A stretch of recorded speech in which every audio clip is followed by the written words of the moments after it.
Thank you, Cathaoirleach. And I suppose I too, like the leader of Fianna Fáil and the leader of Labour and the leader of the Green Party, welcome the announcement yesterday by the Minister for Children that we will be taking 4 children from Lesbos.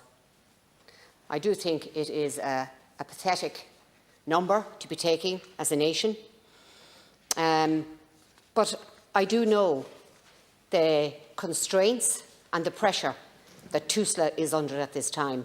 And I was late into the House this morning because I'm a foster parent myself, and I had a meeting this morning with Tusla in relation to someone in my care.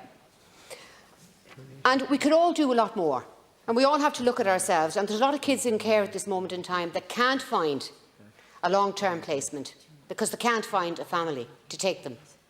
And that is really, really sad. When you have kids going from emergency home to emergency home to emergency home, and they can't find a forever home. So we all need to look at ourselves and the people listening in today, and we need to ask ourselves, what can we do to protect the children of this nation? What can we do? Do we have a spare bedroom? Can we be a good leading light in that child's life? And then some of the kids get to be 18, and the aftercare services aren't there for them either. They have nobody. They have nobody. And there was a kid last week that was out on the street at 9 o'clock in the morning, a teenager.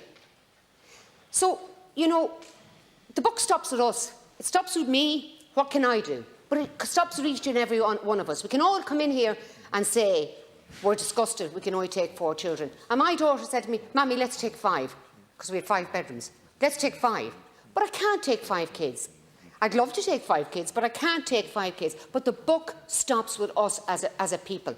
What can we do? We have to ask ourselves, what can each and every one of us do? Can we take a child? And that is, any parent out there listening this morning or any family there, I would encourage you to get in touch with Tusla. Please, they need you. They need families. They are desperate for families. It is taking much longer to assess parents to take children at this moment in time. It's taken up to a year because the regulation is there. They can't visit the families. They can't do the assessments that's needed in a timely fashion. So they're relying on the existing force that's there. So I want the Minister to come in here, but I want him to come in and see what he's going to do to try and encourage families and parents to take children into their homes. Thank you.